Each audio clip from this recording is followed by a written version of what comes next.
see being so powerful about this book. It forces you to not only look at yourself holistically, but also opens your eyes to the multifaceted way money infiltrates your thinking, your desires, your attitudes, and your future.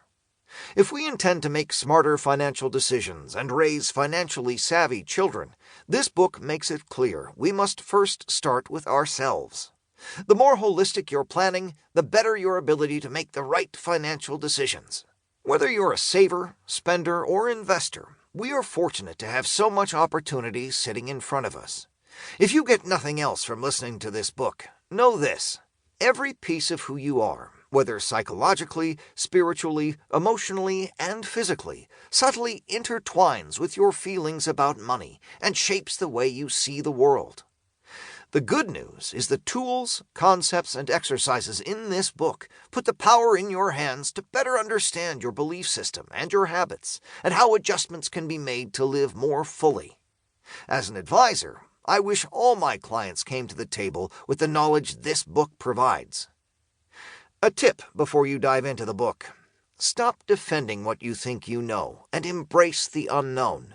Open yourself to the realization you have much to learn. And often it's sitting within the depths of who you are, the people we associate with, and the environment in which we grow. What I'm talking about here is a lesson we often share with our clients. Let us help you live your life by design, not by default. As you listen on, use the principles in this book to be purposeful in your approach, to move forward in a smarter way, because the future favors the prepared. Ron Carson, CEO and founder, Carson Group. Introduction. Your Money Mammoth. Mammoths ruled their domain.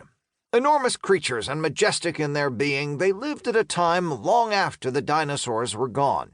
Mammoths roamed the land of Western Europe and Northern America, eating grass, raising their young, and enjoying life.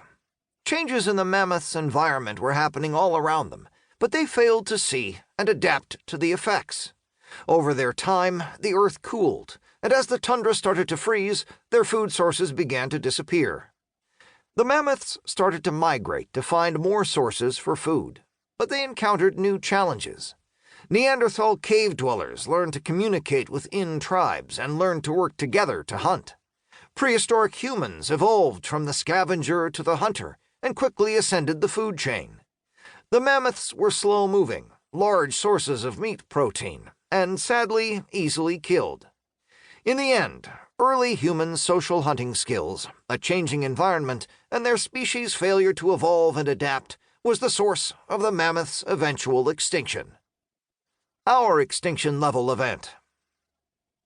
Throughout history, species adapt and evolve over time to changing conditions, or they become extinct.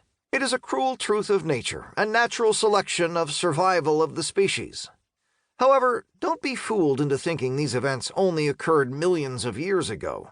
In fact, they're happening every day on our planet. You just may not be aware that they're occurring. While we instinctively look to environmental changes, like climate change, for examples of these events, they are not the only signs.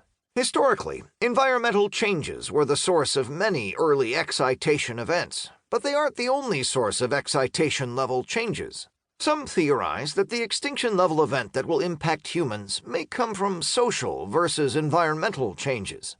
Is it possible that the social phenomenon of not being able to properly handle our personal finances could lead to enough social unrest to cause a civil war? Can the underlying divide or political exploitation between the wealthy and poor grow to the point that the inequality destroys our social environment, leading to a quantum shift in our lives and society? In fact, it might not be the warming Earth, pandemic disease, carbon emission, or a giant meteor that wipes us out. Consider the real possibility that our inability to address financial inequality and the number of people living in poverty as the foundational sources of our ultimate demise. Today's reality. When it comes to our relationship with money, we're stuck in the Stone Age. According to the American Psychological Association, APA, money is a significant source of stress for 3 out of 4 Americans.